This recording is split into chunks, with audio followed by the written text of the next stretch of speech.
J'en ai déjà parlé la semaine dernière, il me semble. N'oubliez pas que Google Podcast va disparaître au début du mois de juin. Donc si vous avez l'habitude de nous écouter via Google Podcast, il va falloir changer de crèmerie, tout simplement, et de peut-être télécharger une autre application ou trouver une autre solution. Vous le savez, on est partout, donc vous nous trouverez sans aucune difficulté. Lestechno.be pour toutes les références, les liens utiles, etc., etc.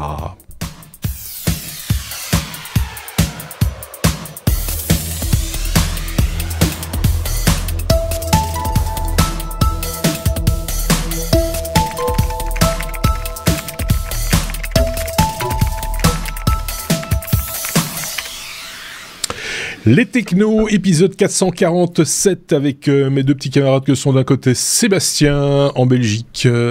Salut Sébastien. Salut. Et de l'autre côté, salut. David depuis Bangkok où il fait étouffant. Voilà, ça, il faut le dire comme c'est, même si chez toi, au moment où nous enregistrons, il fait nuit, tu disais la chaleur et l'humidité ambiante sont étouffantes. Il va rester décent, puisque nous filmons ce podcast. Je pense que le jour où on fait un podcast purement audio, il va être aux anges, parce que là, il pourra se mettre dans la tenue dans laquelle il veut. Mais là, il faut rester décent. Je suis désolé pour toi. Il va falloir garder ce gros t-shirt noir jusqu'à la fin de cet épisode. Un épisode qui, vous le savez, dure toujours un petit peu plus de 60 minutes, même des fois beaucoup plus de 60 minutes, composé d'une part d'un dossier, et c'était dans l'actualité de la semaine en plus, Google I.O., vu par mes petits camarades, le rendez-vous de Google, la keynote en gros, de Google pour l'année 2024, et ils nous diront ce qu'ils en ont retenu, et avant cela, première partie d'épisode, comme toujours, une revue de presse un petit peu particulière, articulée autour d'un abécédaire, et là aussi, quand je dis un petit peu particulier, parce que c'est pas les news que vous allez peut-être entendre partout, dans tous les podcasts technologiques ou voir sur tous les sites technologiques. C'est la vision de Sébastien et David de ce qu'il s'est passé cette semaine ou ce qui se passe de manière générale en ce moment dans le domaine des sciences, de la technologie, du web, etc. etc. Si vous le voulez bien, sans plus tarder, puisque nous sommes déjà là depuis 2 minutes et 20 secondes, attaquons avec la première lettre. La lettre B. B comme Blue Sky. Et c'est avec Sébastien que nous allons parler du réseau social qui avait été lancé par Jack Dorsey, un ancien de chez Twitter, rappelons-le. Blue Sky, c'était une grande promesse. Et Sébastien, après avoir quitté Blue Sky, notre ami Jack Dorsey commence à un petit peu s'exprimer sur la chose. Et c'est de cela dont tu voulais nous parler. Yep, alors il avait fondé Twitter et donc il était aussi de mémoire fondateur de Blue Sky et maintenant lui il propose d'utiliser, ça devient de plus en plus difficile à prononcer, Nostr. Alors, je suppose que dans toutes les langues c'est pas... NOSTR. Oui. C'est ça, NOSTR.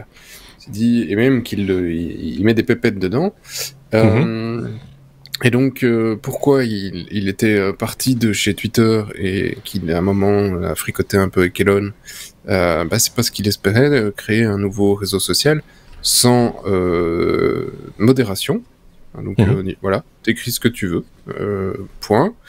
Et que ce soit pas une société commerciale. Apparemment, ça lui a pas plu spécialement que Twitter soit une société commerciale qui gagne de l'argent, qui soit obligée aussi de lever des fonds, etc., etc. Donc ça, ça fait partie des deux grosses erreurs qu'il estime qu'il y avait chez Twitter, que Blue Sky a répété. À la base, Blue Sky était, selon lui, censé être le réseau technique pour faire tourner Twitter à partir du moment où Elon a racheté Twitter. Ça s'est pas tout à fait passé comme ça. Et c'est aussi ce que disent ceux qui sont restés chez Blue Sky. Ils disent, t'es gentil, mais on est une société, il faut quand même faire tourner et financer le bousin.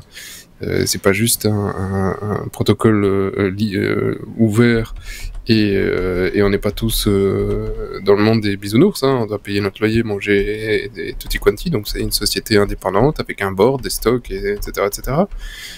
Et il faut de la modération, parce qu'un truc sans modération, ça sert à rien, ça partira dans tous les sens. C'est d'ailleurs un des points qui est aussi critiqué sur Twitter. La modération n'est pas toujours le truc le plus évident. Donc voilà, c'est vraiment des points de vue qui sont très américains, je trouve, sur la manière de gérer des réseaux sociaux, de vouloir faire des libertés d'expression absolue, ce qui n'est pas forcément toujours une bonne chose, en tout cas pas facile à mettre en place si tu veux réellement réussir ça, parce qu'il y a des gens que t'as des publics plus jeunes qu'il faut protéger et d'autres types de publics. On peut pas accepter du racisme et d'autres conneries comme ça. Mais voilà, apparemment aussi. Donc, et il fait fi donc de tous les aspects légaux qu'on peut rencontrer, en l'occurrence en Europe, où tout ça est très encadré, et à juste titre sans doute. Et donc pour lui, bon, on passe à travers tout ça. Je pense que même aux États-Unis, même s'il y a une sorte plus de liberté à ce niveau-là aux États-Unis, il y a aussi des règles. À un moment donné, je pense qu'on peut pas faire tout et n'importe quoi non plus. Donc, non, mais c'est plus ancré dans leur gène cette volonté de liberté d'expression absolue. Ce qui est moins chez nous, on dit effectivement tu as une liberté d'expression, en même temps le but c'est pas de blesser ton voisin, donc faut rester... faire des appels au meurtre, voilà. Ok. Donc voilà, ça n'a pas été super bien recueilli chez Blue Sky, toutes ces critiques, donc ces anciens ingénieurs et autres donnent leur longue façon de penser sur des fils sur Blue Sky. Voilà. Qu'en dire de plus, je trouve que c'est un peu une chute finalement d'une icône, parce que le mec a quand même créé un truc assez costaud que d'autres s'empressent de démonter. Mais voilà, c'est typique, je pense, et sans être péjoratif, de la pensée américaine sur comment ça doit être. Mais ça peut pas convenir au monde entier, cette manière de penser. Oui, et puis enfin, d'un point de vue technique, je sais pas si tu avais un peu creusé la question, le fameux AT protocole qu'il a mis au point, sur lequel repose Blue Sky, mais sur lequel il voulait faire reposer aussi Twitter à un moment donné. T'as un peu creusé ça ou pas? Je pose la question, c'est pas une question piège. En toute franchise, non. D'accord, ok. Non, on y est, c'est pas le premier truc. Mais c'est pas le premier à essayer de faire des trucs soit décentralisés, etc. Comme Mastodon, par exemple. Pourquoi celui-là plus qu'un autre Oui, c'est ça. Il a fonctionné parce qu'il a mis des sous et qu'il a apporté son aura. Et puis voilà, l'attente aussi a fait que... Et puis tout ce qui s'est passé autour d'Elon Musk et de Twitter, ça a aussi poussé un peu les gens vers la sortie, en tout cas un certain public, on va dire, vers justement, on en parlait de Mastodon ou Blue Sky ou d'autres, et il a un peu profité de ça aussi, il y avait une attente, et donc voilà, mais ça retombe un peu comme un flanc ramollo, quoi. Il se passe pas grand-chose, il se dit pas grand-chose, et voilà, c'est à se demander presque si c'est pas un peu la fin de l'aura des réseaux sociaux de ce type-là. Tu vois ce que je veux dire? C'est pas le seul. Encore un autre sujet là-dessus plus tard. C'est un peu compliqué quand je vois, j'ai un compte Meta, Facebook, Insta et compagnie, et je vois à quel point Meta essaye de pousser Threads. C'est pas évident non plus, pour avoir un nombre d'actifs et que ce truc soit suffisamment vivant et le seul truc que pour lequel j'ai relancé Twitter sur mon téléphone il y a quelques semaines, c'était quand tu avais un problème politique international ou autre, où en général, là, tu as pas mal de news assez rapides du monde entier qui sont parfois plus difficiles de trouver sur des médias traditionnels, et puis après, tu vas sur les médias traditionnels parce que les mecs t'ont filé la source. Mais en dehors de ça... Oui, mais on en revient à l'usage que certains, comme moi par exemple, ont eu de Twitter devenu X aujourd'hui, c'est que ça a un peu remplacé nos fils RSS du début du siècle, tu vois. Et ça, t'as les tendances que tu retrouves dans Twitter et que t'as pas dans Thread. Et effectivement, t'as les tendances de qu'est-ce qui se passe, parce que parfois nos médias nationaux loupent certains trucs. Le problème aussi maintenant, c'est à la sauce algorithmique, c'est-à-dire que X va te proposer des contenus orientés de telle ou telle manière, sans te donner vraiment quelque chose d'exhaustif, tu vois, de plus large, quitte à te fâcher, mais voilà, c'est un peu ça aussi. Voilà, c'est un long débat sur les réseaux sociaux, RSS, tout ça. Tu évoques un petit peu de nostalgie en moi. Le RSS, c'est quelque chose que j'apprécie énormément. C'était pratique et les applications fonctionnaient bien, étaient bien foutues pour... Cette fameuse application de Google qui nous a tués. Oui, c'est ça, encore une de plus, mais c'était voilà, c'était ça et les podcasts. Quand on avait ça, on avait tout. On était les rois du monde, mais voilà. Je sais pas si David avait un truc à rajouter. C'était bien, Telex. C'est le fax. Si David avait une question, une remarque par rapport à Blue Sky, par rapport à Jacques Dorsey, par rapport à tout ça, et puis après on passe à la suite. Oui, bah oui. Jacques Dorsey. Non, c'est Jacques Dorsey. Jacques Dorsey. C'est rien à voir. C'est rien à dire. Rien de mieux. D'accord, passons à la suite. Non, je suis pas très réseau social. Non, je sais, c'est pour ça. C'est comme cerveau. Ils sont dissipés aujourd'hui. La lettre C comme cerveau. On reste chez Seb, du coup. Voilà, t'es puni, David. Une première cartographie d'un morceau de cerveau a été réalisée. Il faut voir quel morceau de cerveau et quel de qui. Alors, de qui? C'est pas la question. Oui, c'est amusant. De qui? Je sais pas si t'as lu l'article. Non. Parce que justement, c'est pas le cerveau de n'importe qui, c'est le cerveau d'un épileptique. Donc on lui avait pris un petit morceau de cerveau pour essayer de piger pourquoi, comment, qu'est-ce. Bref. En se disant, on va lui apprendre un bout, il se sentira pas plus mal. De toute façon, c'est pas grave, c'est 1 millimètre cube. Donc 1 millimètre cube, il va pas mourir avec 1 millimètre cube en non, cerveau. Non, c'est déjà le bazar là-dedans, donc voilà. Voilà. Et donc, comme il l'avait à disposition, on dit, pourquoi on a un petit morceau de cerveau, qu'est-ce qu'on va en faire? Hop, le mec de l'université d'Harvard et Google Research se sont amusés à tout cartographier. Donc, t'as tout, tous les neurones, toutes les connexions, les machins, tout y est. Ça représente quand même pour, je rappelle donc, un échantillon de 1 mm3, donc 1 mm sur 1 mm sur 1 mm. Ça représente pas moins de 1,4 pétaoctets de données. Ça va. Ouais, quand même. Donc ça met un petit peu, je vais dire, ça valait la peine juste de ressortir le chiffre.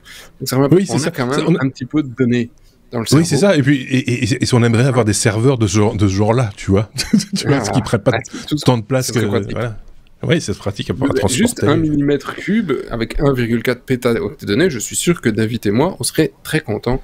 Ça nous suffit. Oui, je pense. Par contre, il faut voir le temps qu'il faut pour sortir ces données du cube. C'est parce que ça, c'est autre chose. Sortir de quoi? Sortir du cube, du millimètre carré de de millimètre cube, pardon. Le temps qu'il va falloir sortir les données. Bref, passons à la suite. Sébastien. Alors tout ça est dispo. Leur ambition sur du long terme, c'est de pouvoir faire une cartographie complète du cerveau, d'un cerveau humain. Là, par contre, niveau techno aujourd'hui, c'est pas possible parce que si pour 1 mm3, on a déjà 1,4 pétaoctets de données, bon, bah, pour un cerveau complet, c'est chaud. Donc, oui, puis le Kobe va fonctionner beaucoup moins bien si tu lui prends tout le cerveau. On est d'accord. Mais peut-être qu'on aura des méthodes non invasives, on sera pas obligé de lui enlever pour le faire à ce moment-là. Peut-être. Mais là, c'est totalement cuit. Au niveau stockage, c'est impossible pour le faire. Donc le prochain, ce sera pas un cerveau d'humain, mais leur prochain challenge sera un petit peu plus petit. Ce sera le cerveau de la souris. Alors pour l'échantillon ici, qu'est-ce qu'il y a derrière 1,4 pétaoctets de données? Donc il y a 57 000 cellules. Pas tant que ça finalement, enfin beaucoup sur 1 mm3, mais pas tant que ça dans les datas. 230 mm de vaisseau sanguin, donc c'est pas non plus truc, mais bon, sur 1 mm3, hein, toujours. Et 150 millions de synapses. Ah là, ouais, quand même, là par contre, ça commence à chiffrer. Ouais. Sur 1 mm3. Donc, voilà. C'est bien fait, hein. Bien câblé. C'est bien foutu, hein, quand même. Oui, moi je trouve ça fantastique, c'est magnifique. C'est tout ce qu'on fait en informatique, même les plus poussés, on est à un balbutiement de tout ça. On crée pas la vie, quoi. Après, quand tu vois, et ça c'était Feu, mon père, qui me disait, pour ça que je n'ai jamais acheté de trampoline, il dit quand tu vois les gosses qui sautent comme ça sur les trampolines pendant des heures, tu te dis mais qu'est-ce qu'ils ont abîmé leur cerveau? Et c'est vrai que quand tu vois sur 1 mm3 ce qu'il y a comme données, bah, hey, des chocs répétés, c'est pas les boxeurs. Pas non plus l'invention du siècle. Un boxeur, oui. Un boxeur, oui. Oui, c'est ça. Oui. Quand on sait ça, il faut être un peu respectueux de la machine, quoi. Ça, voilà. Je pense que c'est voilà. Oui, on change pas juste la carte SD. Hein. Non, c'est ça. Et puis il faut voir comment on mange, comment on s'alimente, si on mange beaucoup de sucre, etc. Ça induit des changements là-dedans aussi. Donc voilà. Moi, je reste chaque fois bluffé, mais plus on avance dans les recherches et ce genre d'informations, je trouve ça fabuleux. Je suis pas étonné, mais chaque fois, enfin, je sais pas comment dire, je trouve ça magnifique. Je sais pas si là, David avait un truc à rajouter ou si c'est comme les réseaux sociaux. Oui. Rien à... Non. Ça me parle. Ah. Vas-y. Ça me parle. Oui, et j'avais suivi l'article et en fait, ils se sont rendus compte qu'il y avait beaucoup de choses qui étaient pas connues dans l'agencement des synapses entre les neurones. Donc il y a des découvertes majeures qui ont été faites par ce petit scan. Sinon, pour en venir à ce qui est évidemment le but ultime, qui est de faire un mapping complet d'un cerveau humain, on en avait déjà parlé dans un podcast dernier, que on dit qu'il faudra être au zeta computing ou au iota computing pour avoir la capacité de simuler un cerveau humain. Et donc, 1 pétabyte, on fait fois 1000 pour être en hexa, on fait fois 1 million pour être en zeta. Donc, on est à 1 million ou 1 milliard de fois ce qu'il faut, ce qui semble plus ou moins correspondre. Oui, c'est ça. Oui, quand tu vois, après, avec le nombre de paramètres et le truc, ce qu'on fait en intelligence artificielle par rapport à ce qu'il y a dans un... C'est ce que j'allais dire. Et il y a du taf, hein. On est capable de faire des trucs avec notre cerveau. On est impressionné par ce que fait l'intelligence artificielle aujourd'hui, tous les jours, on en voit et on en parlera encore dans cet épisode et dans d'autres aussi, mais dans cet épisode en particulier. On est chaque fois un petit peu bluffé, etc. Mais finalement, est-ce que tout ça ne serait pas, toute cette intelligence artificielle, ça masquerait pas quelque part, enfin c'est joli à regarder, c'est beau, ça fait plein de trucs, mais derrière... Il y a certaines discussions qui sont quasiment du domaine du philosophique, qui disent qu'en fait, l'avenir de la technologie et l'avenir de l'intelligence artificielle est dans la biologie, parce que la biologie est rudement efficace. C'est ça, voilà. Donc, ça pose plein de questions.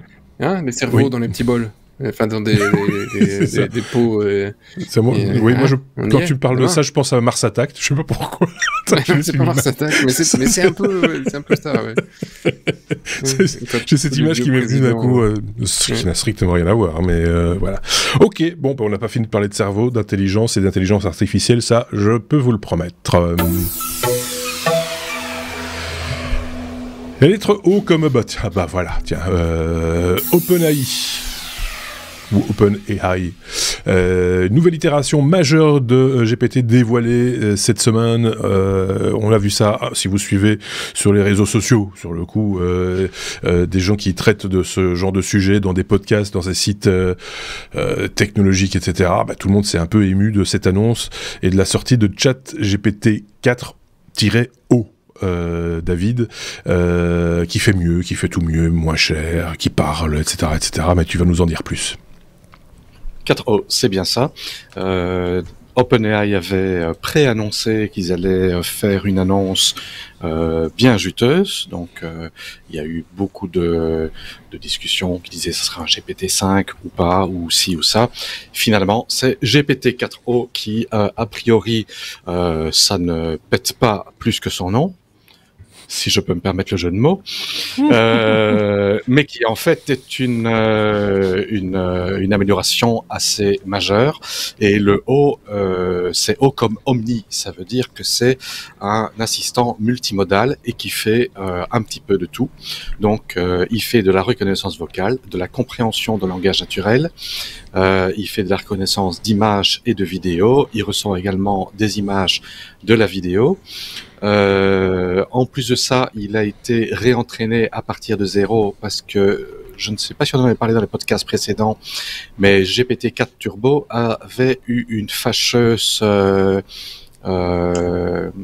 fâcheux défaut, ce qui fait que d'avoir été surentraîné, il était devenu de plus en plus mauvais à coder, par exemple. Ouais, et il était devenu très paresseux.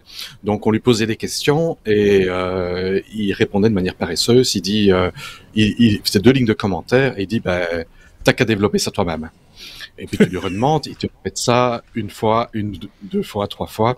Et apparemment ici GPT-4o, en tout cas moi je l'ai utilisé aujourd'hui, vu que j'ai un accès API, il me semble vachement moins con, façon de parler, pour ne pas dire plus intelligent.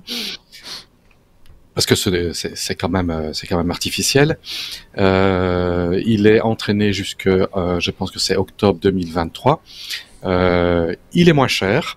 Donc, ils ont démocratisé l'accès. Donc, les utilisateurs gratuits de ChatGPT vont y avoir accès. Pour ce qui est de l'API, c'est à peu près la moitié du prix de GPT-4 Turbo, qui était déjà moins cher que ChatGPT 4. Et plus rapide également, ce que je n'ai pas eu l'occasion de vraiment confirmer, mais ils disent jusqu'à 4 fois plus rapide. Pour ceux qui s'y intéresseraient et auraient envie de tester, qui nous écoutent, ChatGPT sous forme d'API, c'est la version payante de ChatGPT, mais c'est payant sous quelle forme? C'est en fonction du nombre de requêtes que tu fais sur une période donnée, il y a un plafond à ne pas dépasser, ça marche comment? Rapidement, c'est juste pour... C'est payant à la requête et au token. Au tout début, on payait en postpaid ce qu'on avait utilisé. Maintenant, il faut faire un prépaiement, ce qui veut dire qu'on a un compte sur l'API de ChatGPT, on met $10 ou 10 € dessus, oui, c'est ça. Des crédits, et on a une limite, ce qui veut dire qu'on ne va pas aller au-delà de ce qu'on a mis dessus. C'est très abordable en fait. Il faut pas se dire qu'on doit y mettre des milliers d'euros dedans. C'est très abordable. Tout ce qu'il faut, c'est savoir programmer quelques lignes de JavaScript ou d'autres langages. C'est pas très compliqué. Et on peut même demander à ChatGPT de générer des codes sources, comment implémenter le truc. Ouais, c'est ça. Bah oui, tant qu'à faire. Et ils ont plusieurs API qui sont très sympas. Il y a Whisper, par exemple, qui est la reconnaissance vocale et qui est entièrement gratuite et qui existe également en modèle qu'on peut télécharger et faire tourner en local. Et c'est assez bluffant parce que c'est capable de comprendre du langage naturel, même avec un accent. On va dire pour la Belgique, on pourrait dire un accent wallon, un accent de Charleroi, ben ça comprend. Même quand on bégaye un petit peu et qu'on mâche ses mots, c'est assez impressionnant. Ça va rendre, comment je vais dire ça, ça rencardise un peu les assistants domestiques, là, les Google Home et autres qui sont tout bêtes, quoi. À côté, c'est des couillons, quoi. Je sais pas ce qu'en pense Sébastien quand tu dis, on va pas le dire ici, Google. Ça répond un peu, c'est un robot, quoi. Tandis que si on commence à intégrer de l'intelligence artificielle ou ce genre de modèle derrière, ce que va faire apparemment Apple pour Siri, ils vont un peu le customiser d'après ce que j'ai pu lire, ça commence quand même à devenir un peu, voilà. C'est autre chose, je vais dire qu'on va te répondre dans le dossier. Voilà, c'est pour ça. C'est ça, en fait. C'est ça. Je me disais bien, ce dossier avait une raison d'être et que faire du teasing dessus, c'était pas totalement inutile. Tu vois, voilà. C'était un peu ça l'idée. On a fait le tour de la question sur ce sujet-là, donc on peut passer au suivant, si vous voulez bien. Wow, d'un coup d'un seul, de O à V. V comme VMware. À 23 minutes, on est à V. Ça, c'est le record de l'année. On n'a jamais fait ça. On n'a jamais fait ça. Je pense que on n'est jamais. Voilà, c'est fini. On était à la lettre V. Non, il y a encore quelques possibilités derrière. V comme VMware, David, toujours chez toi. On parle de Workstation et Fusion Pro gratuit. Ça, c'est dingue. Est-ce qu'on n'avait pas dit qu'à un moment donné, c'était devenu très, très cher et très, très embêtant VMware pour tout le monde? Et là, tout d'un coup, ils proposent une solution gratuite. Oui, Qualcomm a repris VMware. J'en ai parlé plusieurs fois dans les podcasts précédents, et c'était une grosse déception. Et ils ont changé leur modèle économique en augmentant les prix de manière astronomique, et ils se sont fait un petit peu taper par la communauté. Ils se sont fait taper également par des personnes internes à VMware. Petit à petit, ils ont un petit peu changé, adouci leur politique en entreprise et avoir des solutions plus abordables. Et là, la news est tombée. VMware Workstation et Fusion Pro, qui sont les plateformes de virtualisation qui tournent sur Windows, sur macOS et sur Linux, qui sont utilisées en général pas par des entreprises sur serveur, mais par des personnes grand public ou des développeurs, est devenue entièrement gratuite. Il existe une version payante et c'est libre à l'utilisateur d'agir en bon père de famille et de dire à Qualcomm, moi je considère que j'ai une utilisation professionnelle, donc moi je veux bien payer quelque chose. Donc je trouve ça assez sympathique parce que c'est tout un écosystème et c'est toute une génération qui a utilisé cet outil-là. C'est ce qui permet de faire tourner un Windows sur macOS, faire tourner des Linux sur Windows, d'avoir des environnements de développement. Si on est développeur et qu'on veut tester une application sur plein d'environnements différents, on ne sait pas avoir 50 machines chez soi. Donc je trouve ça super bienvenu, super sympathique. Et en plus, la dernière version qu'ils ont sortie corrige un gros souci qu'ils avaient dans le NAT, donc la traduction réseau, le Network Address Translation, qui pompait un petit peu trop sur le CPU. Donc ils supportent toujours le produit et voilà. Autant j'ai plus ou moins dit du mal sur eux quand ils ont repris VMware et que j'ai dit qu'ils étaient en train de tuer VMware, finalement je suis content. Finalement, tu vois, ils sont bien ces gens finalement. Bon après, j'ai vu les critiques, moi, j'avais vu les commentaires sur un post, je sais plus où, mais et il y en avait derrière qui disaient oui, jusqu'à ce que ça devienne payant. genre jamais content. Mais c'est vrai que du coup c'est suspicieux. On peut être suspicieux par rapport. J'aurais pu dire la même chose. Hein. Oui, bien sûr. Parce que ils ont cassé la confiance du marché. Et, ça, et ça va être compliqué de remonter le. C'est dur. Mais bon, c'est une tentative. S'ils y parviennent, ce sera. Une tentative, tu vois jusqu'où tu dois aller. En un coup c'est incroyable. On fait tout payer raquer et puis là on te fait gratuit.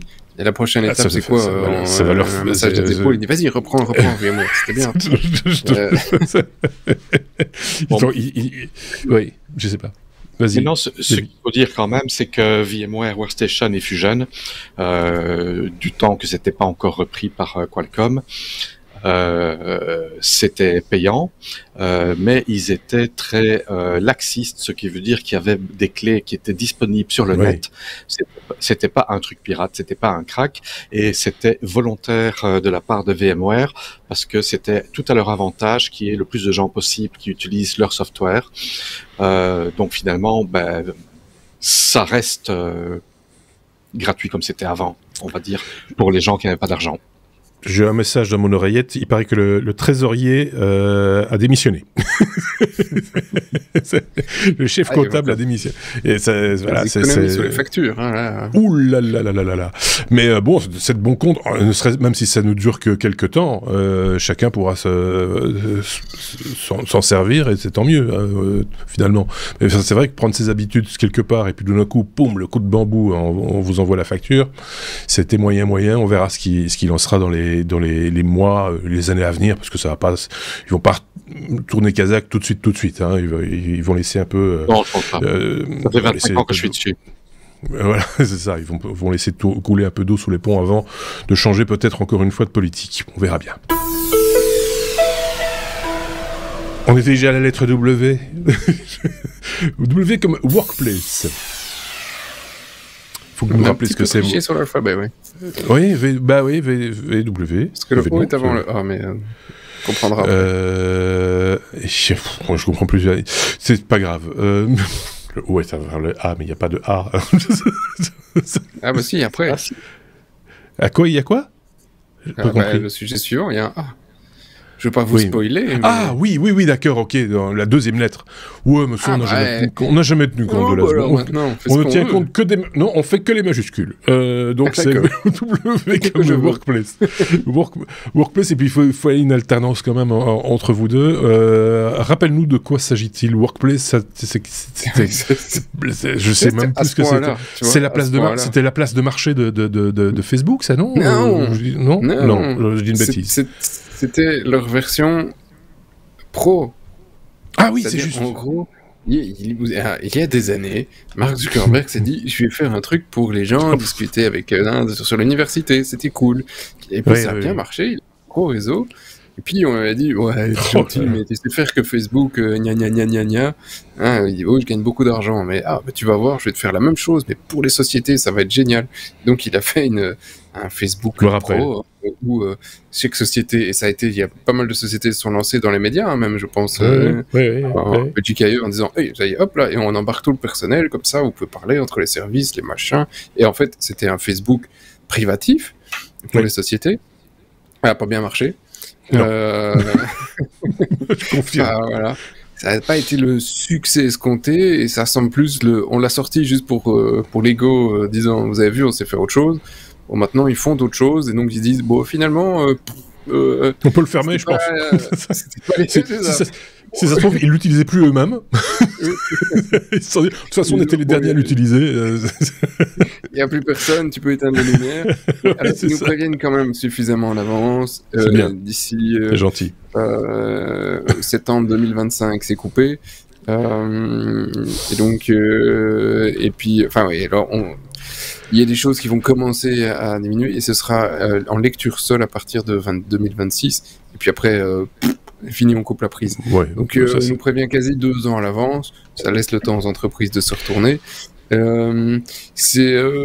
Voilà. Effectivement, maintenant, ils vont récupérer tous les ingénieurs et devs et compagnie pour travailler plus sur tout ce qui est IA, parce que plus personne ne fait que de l'IA. Et donc, voilà. Hein, et peut-être le métaverse. Peut-être. On verra bien. Hein, on verra. Mais c'est vrai que Workplace, moi je me rappelle maintenant, c'était même créé avant la création de Meta. La société s'appelait encore Facebook à l'époque. Hein, c'était vraiment le deuxième produit que Facebook a sorti en disant vous avez vu, on sait faire autre chose. Hein, donc, alors, pour le moment, à la base c'était un truc stratégique. Maintenant, apparemment, c'est plus trop stratégique. Et c'est tellement plus du tout qu'ils disent si vous voulez continuer à utiliser un truc comme ça, utilisez Zoom. Ils ont un truc comme ça. Ceci dit, c'est vrai qu'il y a des petites startups, enfin les petites et moins petites startups qui se sont positionnées. Non, mais qui se sont posées sur le segment réseau social d'entreprise. Je pense à Sociable par exemple, qui permet de faire comme ça une espèce, ce qu'on appelait avant un intranet, mais ici sous une forme plus jeune, plus décontractée, où personne n'ose liker quoi que ce soit, si ce n'est les mots du patron. Mais c'est un peu le principe, quoi. L'idée, c'était ça, c'est de partager un espace numérique, mais entre gens qui sont du même métier ou dans la même entreprise, quoi. C'était un peu ça l'idée. Bon. Ouais. Pas marché. Il y a d'autres alternatives. Eux sont mariés apparemment avec Zoom, qui propose WorkVivo. Je n'ai honnêtement jamais entendu parler. Moi non plus. Voilà. Mais il y en a plein d'autres. Même Slack peut être une très bonne alternative pour les équipes. Et sur le format, sur le form design, enfin, tu vois, d'un réseau social avec un mur, avec, tu vois, avec des publications, avec de la programmation de publications, etc. C'est vrai qu'il existe des trucs qui sont peut-être pas, Slack, c'est encore autre chose, on est plus proche de Teams, du coup, qui est pas un réseau social. Là, c'est plutôt professionnel. On parle plus de communication interne. Voilà, il existe des choses, chacun jugera, évidemment, de l'utilité profonde de la chose. Je pense que pas inutile dans certaines sociétés d'une certaine envergure, d'une certaine taille, d'avoir ce type d'application en interne. Finalement, c'est vrai que ça permet de peut-être mieux connaître les métiers des uns et des autres. Je pense que tu as pu en utiliser un professionnellement, non? Oui. C'est fini depuis longtemps aussi? Non. Moi, c'est oui, on utilise Sociable. Non, Workplace. Workplace, non, on l'a pas utilisé. Jamais. Non, enfin, on l'avait testé, un nombre réduit de personnes, 2, et donc à 2 sur un réseau social qui a l'envergure de Facebook. Salut, ça va? T'es qui? Ah, c'est toi. On se retrouve à la machine à café? Ouais, ça va, terminé. Donc voilà, c'est comme ça, qu'est-ce que vous voulez, hein. C'était une bonne idée, mais il fallait pas le faire. On passe à la suite. Ah, toujours la lettre W. Effectivement, ça aurait pu venir avant Workplace, puisque c'est Warp. Et on va parler propulsion avec David, qui adore ce genre de truc. On est en plein Star Trek, David. Oui. Je préfère la propulsion que les réseaux sociaux, vous l'aurez compris. Oui, ça on a bien senti. Donc Warp comme Warp Drive, si vous êtes fan de Star Trek ou de science-fiction, ce sont ces moteurs qui permettent de se déplacer plus vite que la lumière. Et le Warp Drive est quelque chose qui a été, on va dire, inventé par un certain Miguel Alcubierre, qui est un système de propulsion qui s'appelle la propulsion Alcubierre et qui était censé être quelque chose de plus rapide que la lumière. Et alors l'idée, c'est que plutôt que de se déplacer, qu'est-ce qu'on fait? On fait une petite bulle autour du vaisseau spatial, on fait une contraction de l'espace d'un côté et une décompression de l'autre, et on se déplace très vite sans qu'à l'intérieur les gens n'aient rien senti. Sauf que il y avait quelques petits soucis, c'est que les mécanismes proposés par Alcubierre impliquaient de l'énergie négative, de la matière exotique et de la manipulation de l'énergie noire qui était virtuellement impossible. Mais là, tout d'un coup, une équipe de physiciens au Advanced Propulsion Laboratory dans un centre de recherche de la physique appliquée à New York disent que finalement ils ont une possibilité d'un warp drive qui fonctionne, qui respecte les lois de la physique connues et qui n'implique aucune invention de particules qui n'existent pas. C'est mieux. Oui, parce que il y a parfois des théories où on invente, on en parlait avant le podcast, oui. Sébastien parlait des tachyons qui sont une particule hypothétique qui voyagerait plus vite que la lumière. Non, ici, on a besoin de rien qui n'existe pas et rien qu'on ne connaît pas encore. Ils ont développé des outils d'analyse via ordinateur, des simulations qu'ils appellent les outils Warp Factory, qui permettent d'évaluer la faisabilité pour les conceptions de ce genre de choses. Et donc, ils ont réussi à faire une première mise en œuvre numérique qui est fonctionnelle. Maintenant, ce ne sera pas un système de propulsion qui sera plus rapide que la lumière.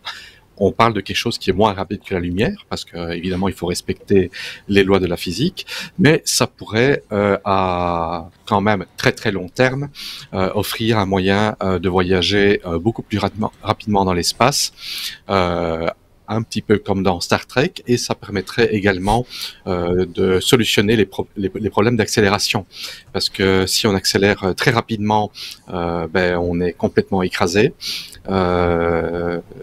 Donc c'est un petit peu problématique pour les humains. Ben oui, parce que tu peux tout plat. T'es arrivé vite mais mort, tu vois. Ouais. Mais un voyage interstellaire, il y a deux choses. Il faut accélérer, il faut décélérer. Donc, oui. Et le freinage peut faire mal aussi.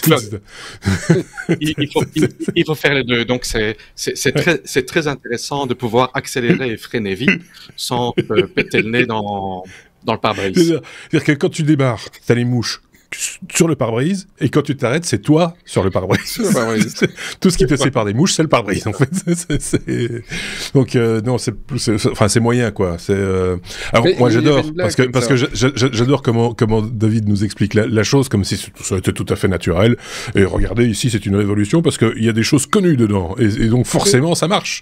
Voilà. On y est, quoi. On y croit. On a envie d'y croire. Mais non. Revenons sur Terre. Alors, ils disent que c'est encore assez loin, mais bon, c'est comme l'énergie de la fusion qui en a pour 50 ans, voire 100 ans de recherche. Il faut y penser, il faut développer. Ici, il y a un background scientifique qui est solide. On ne parle plus de particules qui n'existent pas.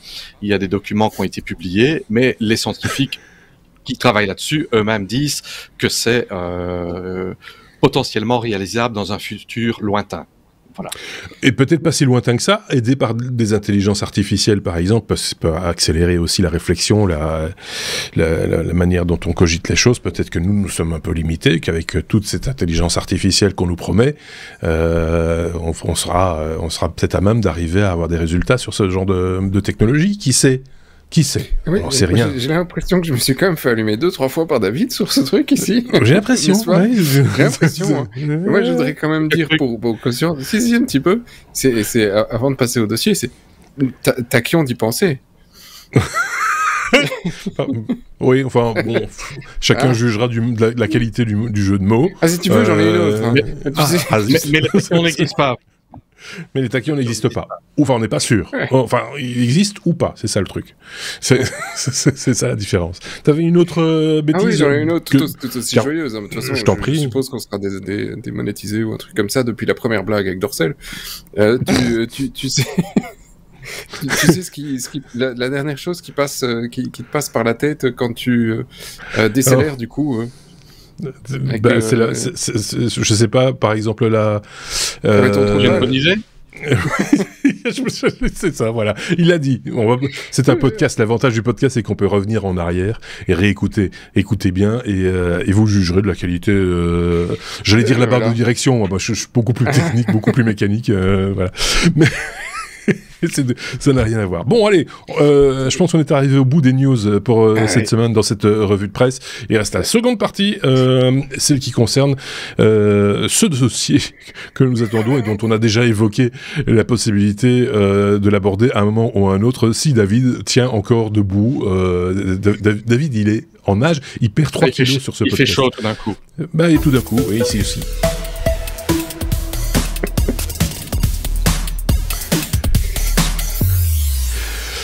David se liquéfie littéralement. Ça fait peur. Hein. C'est voir un type perdre un type perdre une masse musculaire aussi rapidement que ça.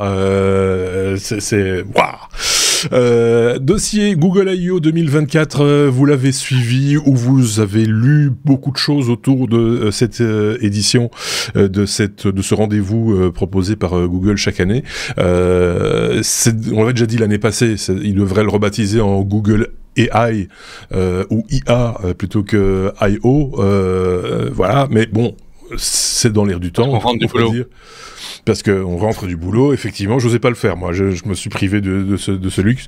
Je vous laisse libre de vos blagounettes, sinon je me fais encore engueuler après. Donc, ça, on n'est pas démonétisé, hein, la blague de David, elle était gentille. Oui, c'est vrai. Voilà. Seb, on commence avec toi. On va parler de Gemini. Parce qu'on a... Apparemment, là, ils en ont parlé, mais... ils en ont parlé, oui. Quoi. Alors, IA, ils l'ont mentionné plus de 121 fois. Alors, donc, c'était pas mal. Il y a un mec qui s'est amusé à les compter. Enfin, peut-être oui. qui s'est amusé à les compter. Alors, j'ai regardé une partie du truc et des résumés. Il y a beaucoup de choses, c'est un peu touffu, mais effectivement, il y a de l'IA, il y a de l'IA et il y a de l'IA, dont il y a beaucoup de trucs. Alors, faudra nous pardonner si on n'est pas toujours sur les bons noms, sur les bons trucs, parce que honnêtement, il faut s'accrocher dans la présentation. Ils sont fatigants. Il y a ici Gemini Nano, Gemini 1.5 Flash, Gemini 1.5 Pro, Gemini machin, etc. Je ne sais pas ce qu'ils ont avec Gemini, mais ils aiment vraiment beaucoup Gemini Croquette. Il y a juste celui-là, Gemini Croquette. Gemini dans ma poche, Gemini. Voilà. Gemini et Mickey, nous on a été, c'était très sympa. Mais c'est aussi artificiel. Et donc ils ont plein de trucs. Alors entre résumés sur ces trois-là, Gemini Nano c'est pour utilisation déconnectée, c'est plus sur smartphone. Et donc des trucs qui sont pas censés sortir de ta machine, hein, donc c'est une utilisation offline d'une IA à la Google. Le 1.5 Flash c'est plus rapide, moins de ressources, mais quand même pas forcément local du coup. Et le 1.5 Pro là c'est un gros truc je pense que c'était 1 million de tokens ou un truc comme ça. C'est un truc qui est capable d'aller te bouffer 1 heure de vidéo et de t'en considérer que c'est le contexte. Pour une utilisation intensive et poussée. Et plus poussée, dit-on. Je pense qu'ils avaient dit un PDF de 1500 pages, un truc comme ça comme illustration. C'est ça, ouais. D'accord. Ok. Donc ça c'est leur truc. Alors il y en a beaucoup. Ils l'ont mis un peu à toutes les sauces sur l'IA. Je m'attendais pour une boîte qui tire quand même une bonne partie de son chiffre d'affaires de la pub sur le moteur de recherche, d'avoir une certaine forme d'emphase sur tout ce qui était lié au moteur de recherche. Bon, il y a un truc qui est présenté sur le moteur de recherche, mais il n'y a pas une emphase au niveau de la conférence sur le moteur de recherche. Il y a une IA qui est prévue pour Google Search, c'est AI Overviews.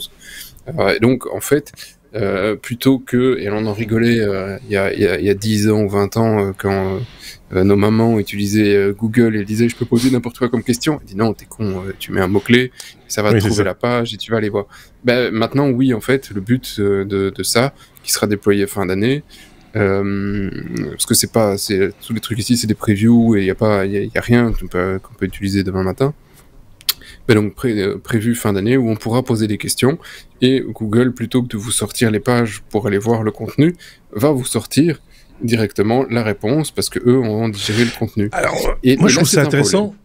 C'est un problème, on va expliquer pourquoi, mais c'est intéressant parce que régulièrement on nous rabâche, entre guillemets, parce que on avait reparlé de ça aussi, attention, l'IA va remplacer le moteur de recherche, etc. Mais quand on utilise Copilot dans Windows 11, c'est ce qu'on fait, c'est ce qu'ils font déjà, à l'aide d'ailleurs de ChatGPT 4. Tu poses une question, il te répond et il te donne les sources. Un peu comme il copie les technos en fait. En dessous, tu as les différentes sources de là où ils ont trouvé les parties de réponse qui t'ont donné. Donc on l'a déjà cet outil-là. Qu'est-ce que ça va apporter de plus ce qui peut vous proposer? Ce sera dans Google.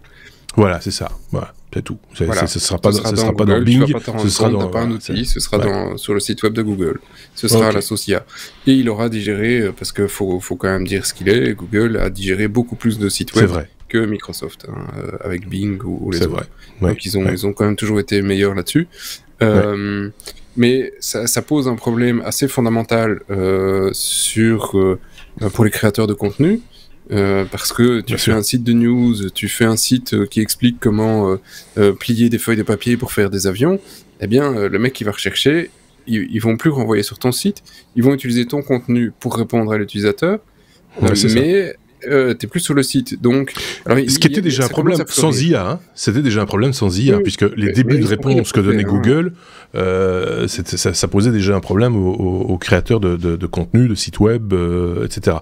Sans compter qu'il y a des acteurs, il y a des acteurs qui font déjà des coups de canif dans le contrat tacite qu'ils ont avec les utilisateurs, comme Le Monde, par exemple.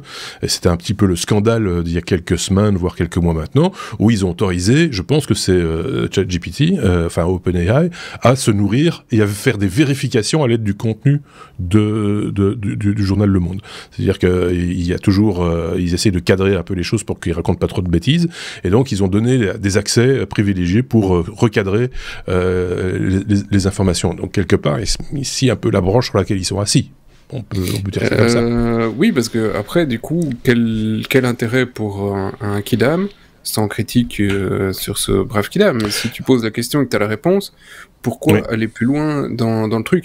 Il y a sur la dernière version d'un téléphone Android, la version Samsung, quand tu lis une page web, une news, tu as un petit bouton qui dit fais-moi un résumé, et tu as l'article, et tu relis en 2 lignes, en disant voilà, ça c'était les lignes.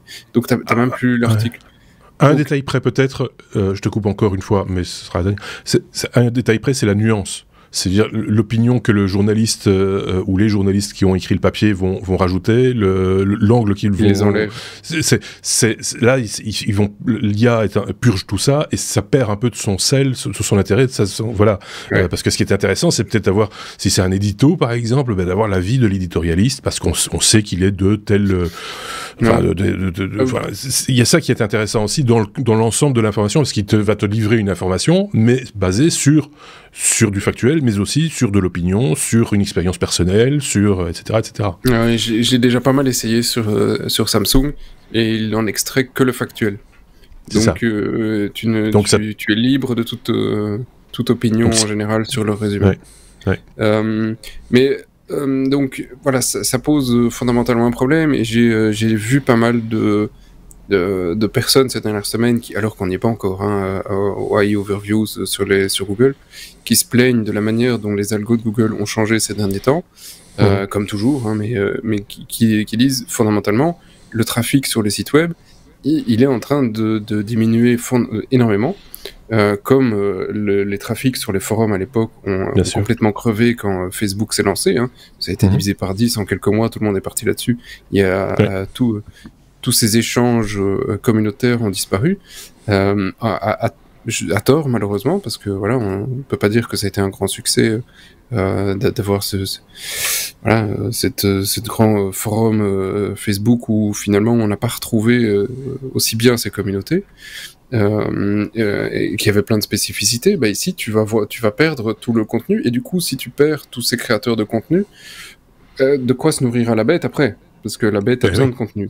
Donc dans toute la conférence, à chaque fois tu voyais à quel point ils sont enthousiastes sur leur techno. Ce que je comprends, les mecs sont très enthousiastes parce qu'ils sont très bons, hein, c'est une bonne équipe, ils sont capables de faire plein de trucs, mais est-ce qu'ils comprennent réellement ce qu'ils sont en train de faire d'un point de vue sociétal? Ils le font parce que d'autres le font. Mais voilà, moi je suis un peu circonspect sur ce qu'on est en train de faire. Donc voilà, ça c'est le piège à mon avis dans lequel il faut pas tomber, parce que je l'ai vu sur des plateaux de télé avec d'autres sujets, peut-être on y reviendra plus tard, autres que Google, mais toujours liés à l'intelligence artificielle, mais c'est d'hystérie collective dans le positif et dans le négatif, où tu as l'impression qu'à un moment donné les gens vont se taper dessus en se disant mais non, ça ne fonctionnera pas, mais si, regardez, demain vous serez au chômage, mais non, regardez, ça consomme trop d'électricité, mais si, et ça part dans des considérations qui n'ont plus rien de technique, qui sont peut-être un tout petit peu philosophiques, mais surtout sociétales, comme tu disais. Et donc, cette hystérie n'apporte rien au débat, en fait. Hein. C'est juste, il faut, à un moment donné, se mettre autour de la table et dire qu'est-ce qu'on veut faire de ces machins-là, quoi. C'est essentiellement ça. Oui, mais il y a plein de gens qui ont créé des petits business sur le web en disant voilà, je leur donne mes conseils sur mon site. À côté de ça, j'ai un peu de merchandising, j'ai un peu de trucs, etc. Si tout ça est aspiré, bah, fondamentalement, ces gens se retrouvent au chômage comme avant Internet. On va retrouver un travail classique, pour autant qu'il en reste. Bon, après, pas épiloguer sur ce point-là, mais pour moi, c'est un point important. Sur Google, c'est quand même leur business de base. Et ils ont aussi annoncé des outils vidéo pour analyser. Enfin, c'est du copier-coller OpenAI. Je me demande si pour certains points OpenAI avait quand même pas eu vent de tout ce que Google allait présenter pour leur souffler le truc quelques jours avant, parce que la manière dont, et je pense que David va l'expliquer juste après, la manière dont dont le truc réagit, c'est vraiment exactement la même chose. Et comme tu es le deuxième à présenter cette fonctionnalité, même si c'est 24 heures après, il est en disant bah, ça va, les gars, on l'a déjà fait hier. Oui. Être le second, c'est jamais très bien. Hein. Qui se rappelle du deuxième homme sur la Lune, à part lui-même? C'est toujours un peu embêtant, quoi. Mais et un point. Alvin et les Minimoys. Et alors, il y a du Google Assistant. Gemini, effectivement, va dégager Google Assistant. Donc, Google Assistant est en train de tirer sa révérence et ça va être du Gemini partout.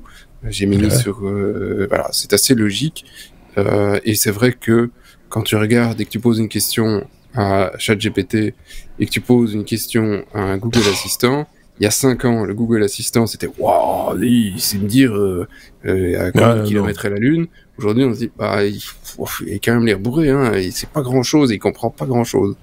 Donc c'est vrai que avec ce ton monocorde aussi, voilà, il y a tout ça aussi qui rentre en ligne de compte, parce que quand on parlait tantôt de ChatGPT 4-O, quand on entend comment ça parle, c'est un peu inquiétant, quoi, hein, parce que là il y a de l'intonation, il y a de l'émotion, il y a des choses qui passent dedans. Oui, mais là... c'est artificiel, mais voilà.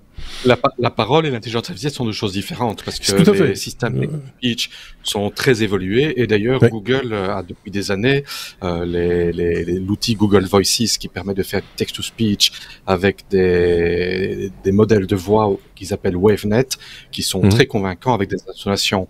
Donc pour moi, ce qui est de l'aspect vocal et reconnaissance sont deux aspects qui sont en dehors de l'AI.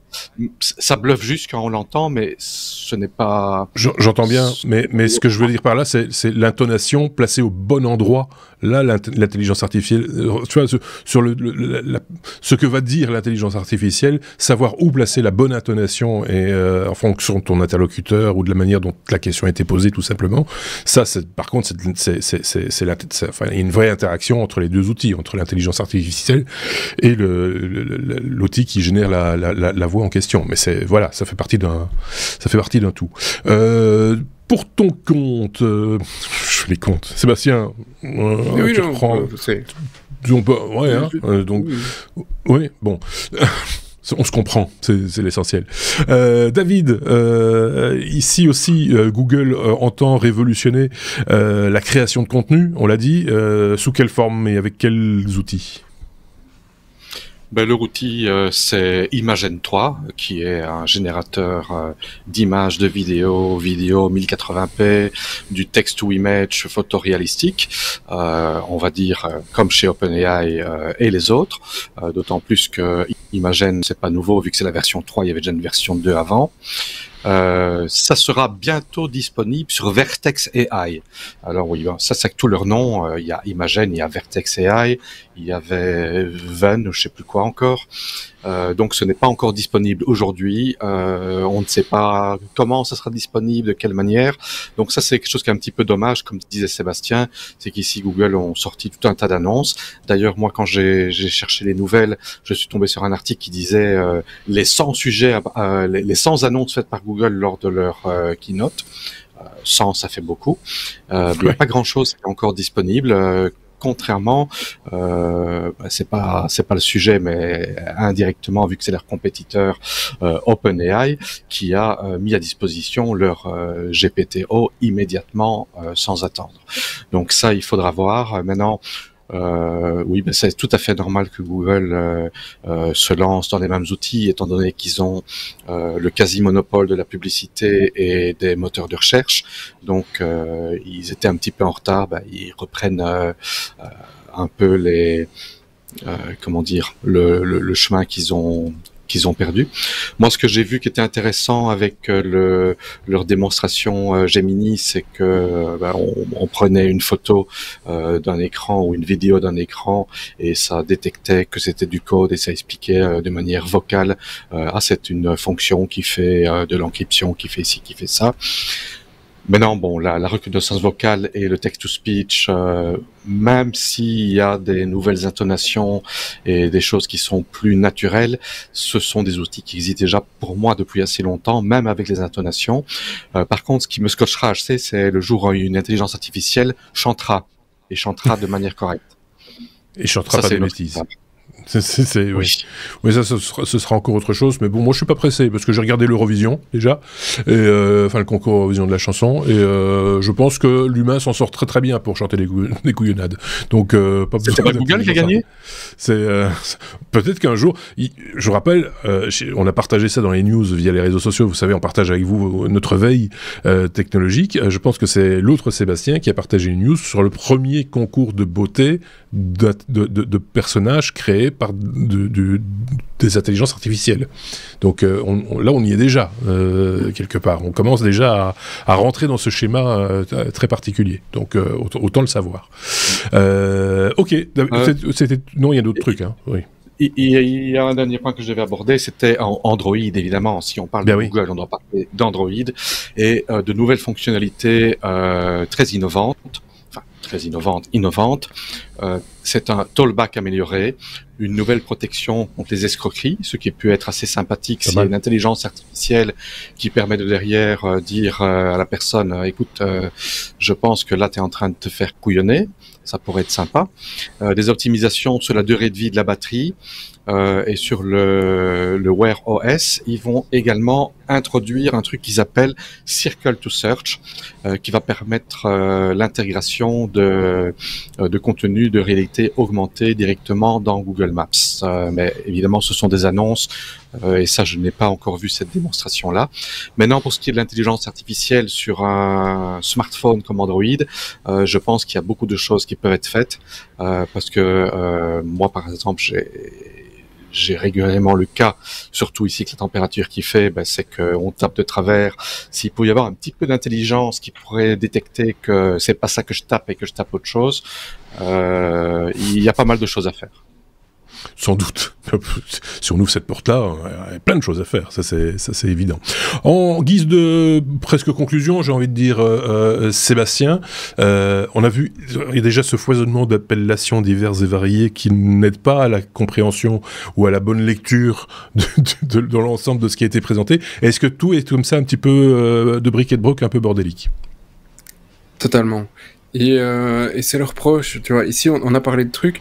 Alors, ça paraît un peu brouillon, la manière dont on présente ce qu'ils ont, ce que eux ont présenté, mais on l'a déjà mieux structuré que ce que eux l'ont présenté. Et donc, c'est vraiment très compliqué. Il y a plein de noms, alors qu'ils ont finalement un nom, c'est Google, avec la société Alphabet derrière, et c'est Google. Et donc, pourquoi est-ce qu'ils essayent vraiment de toujours rajouter plein de noms de produits dont les gens, alors que ce soit des codes internes, tu vois, Gemini, VideoFX, ImageFX, MusicLM, LearnLM, Projet Astra, Gemini, et il y a des dizaines de noms de nouveaux produits qui lancent ou de mise à jour. Je pense que Monsieur Tout-le-Monde, qui est quand même leur public, parce que c'est grâce à eux qu'ils gagnent de l'argent, Monsieur Tout-le-Monde ne suivra pas là-dedans. Alors, ils ont présenté d'autres trucs qui sont bluffants en tant que tels. L'analyse de la vidéo, donc ils utilisent un smartphone Android et ils se promènent dans un bureau ou une maison, je ne sais pas. Et puis quelques secondes après, il demande au téléphone: ah tiens, je sais pas où sont mes lunettes, est-ce que tu les as vues? Et l'IA dit: bah oui, je l'ai vu, il était sur le bureau à côté avec une pomme. Et donc c'est sympathique. Et une fois qu'ils ont fait cette démo, la fille prend une paire de lunettes, ça ils l'ont pas expliqué, et elle commence à discuter avec l'intelligence artificielle, Gemini Nano ici, je pense qu'ils avaient tapé dedans, pour demander une suggestion pour un truc, une connerie. Enfin, là, on s'en fout, c'est une question stérile, mais ça part sur la lunette. Et donc, il y a toute une spéculation de est-ce qu'on est en train de revoir les Google Glass arriver, parce qu'ils ont fait quelques allusions et une démo avec quelque chose. Et c'est vrai qu'à l'époque, ce qui manquait fondamentalement au Google Glass, c'était une certaine forme d'intelligence, parce que tu avais un appareil photo, t'avais moyen t'avais un micro, t'avais moyen d'entendre des trucs. Ce qui manquait, c'était l'usage du truc. Il n'y a pas d'usage. C'est ça, il n'y avait pas d'usage à ce machin. C'est ça le problème. Alors que si maintenant t'as une certaine forme d'intelligence et tu vois un produit comme ce qu'ils ont présenté en vidéo ou ce qu'a fait ChatGPT en vidéo, et tu te dis, tu peux avoir ça sur une paire de binocles sur ta tronche pour dire, bon retrouve-moi tel ou tel truc, ou merde, le mec qui est en face de moi, je sais que je le connais, mais c'est qui, bon sang, ce qui m'arrive tout le temps. Je te promets que là, c'est marrant, tu as utilisé cet argument-là il y a X années, je ne sais plus combien, je me rappelle de ça. Je garderai toujours ça, parce que c'est très gênant en public d'avoir quelqu'un qui se souvient de toi et qui tu parles et qui ne sache pas qui c'est.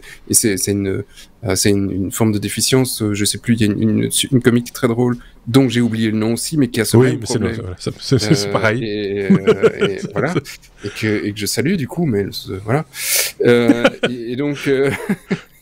mais donc ça, ils ont des trucs, mais la dernière Google I.O. où ils m'ont bluffé, c'est justement celle avec les Google Glass, parce qu'ils avaient fait tout un scénario, que le mec était descendu en parachute, qu'il était arrivé dans le truc, et donc t'avais quelque chose pour bluffer le public, avec un scénario, avec quelque chose de construit, ce qui manque fondamentalement ici dans leur présentation, et donc on sait pas trop que retenir. Ils ont des techs qui sont capables de faire plein de choses, mais te dire du coup maintenant, on a vu la conférence, demain matin on en parle à la machine à café, c'est ça qui va ressortir. Ça va être difficile de ça. C'est quand tu la regardes la keynote. Après, c'est comme ces morceaux. Je parlais du concours Horizon de la chanson. C'est tu entends un truc, tu te dis ça jamme ce truc, c'est bien foutu, le mec il bouge bien, machin, etc. Et à la sortie du truc, t'es incapable de fredonner le machin. Tu vois, sur le coup, t'as trouvé ça super, et puis finalement il n'en reste rien derrière. C'est dommage, quoi. Effectivement, il n'y a pas de ça manque de sel ou de voilà, on ne peut pas se projeter. Il manque, et donc alors peut-être qu'il serait temps de se poser la question, même s'il a l'air très compétent, très gentil, très tout ce qu'on tu veux. Est-ce que aujourd'hui le leader chez Google est vraiment un leader charismatique? Est-ce que c'est vraiment ou est-ce que c'est un bon communicant? Parce que ça peut être un bon leader, mais peut-être pas un bon communicant, c'est possible. Voilà. Il y en a, ils sont rares qui ont cumulé les deux, mais c'est rarement le cas d'ailleurs. C'est pas évident. C'est effectivement pas évident en général d'avoir les deux. Et donc, peut-être qu'ils doivent se poser des questions sur la manière dont ils communiquent, ou en tout cas la manière dont ils gèrent leurs trucs. Ici, ils ont sorti plein de trucs très sympas, plein de trucs qui sont très forts, mais voilà. On reste un peu sur sa fin, quoi. Ouais. Et donc, on va attendre. Oui, vas-y, Seb. David, pardon. Pour revenir aux lunettes, et si on veut être un peu complotiste, les lunettes, elles étaient à côté de quoi? À côté d'une pomme. Ouais, je peux regarder. À côté d'une pomme.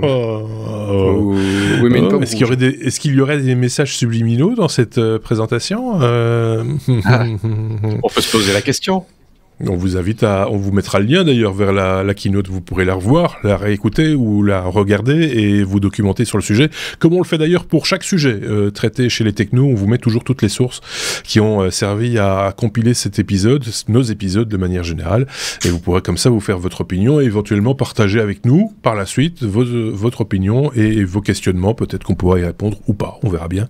Je ne sais pas si mes petits camarades avaient encore un mot de la fin ou un détail à rajouter. Oui. Si ça tombe, les tachyons existent bien. On va se réconcilier. On va se réconcilier sur le on va se taquiner sur le tachyon. Je le sens, cette fin de saison, c'est la fin de saison tachyon. Merci à tous les deux en tout cas. Merci Sébastien, merci David. On vous retrouve évidemment avant la fin de cette saison, parce que quand je parle de fin de saison, bah oui, on est déjà mi-mai. Vous le savez, nous on fait une pause en général durant l'été, et une pause qui commence en général fin juin. Donc n'hésitez pas, si vous le voulez, vous n'êtes pas obligé, mais nous envoyer vos petits messages en nous demandant peut-être, tiens, est-ce que vous feriez pas ça la saison prochaine? Est-ce que vous n'avez pas envie de faire ceci? Est-ce que vous prendriez pas de très très longues vacances? Par exemple, tout ce que vous voulez, vous pouvez nous faire des propositions de contenu, de tachyon. Et n'hésitez pas à communiquer avec nous via notre site lestechno.be, via également notre chaîne YouTube si vous le désirez. On lit de toute façon tous les messages, on n'y répond pas toujours parce que ça n'appelle pas toujours des réponses, mais on est toujours très content de voir que vous êtes là et que vous nous supportez depuis tout ce temps. Merci à tous les deux, merci à tous, passez une très très bonne semaine. N'oubliez pas les pouces, les étoiles, etc. Et les commentaires aussi sur les applications de podcast, c'est toujours important. Il y a encore moyen de faire des commentaires et parce que c'est pas sur Google Podcast, c'est oublié, il va falloir passer à autre chose. Donc merci à tous, à très bientôt, salut.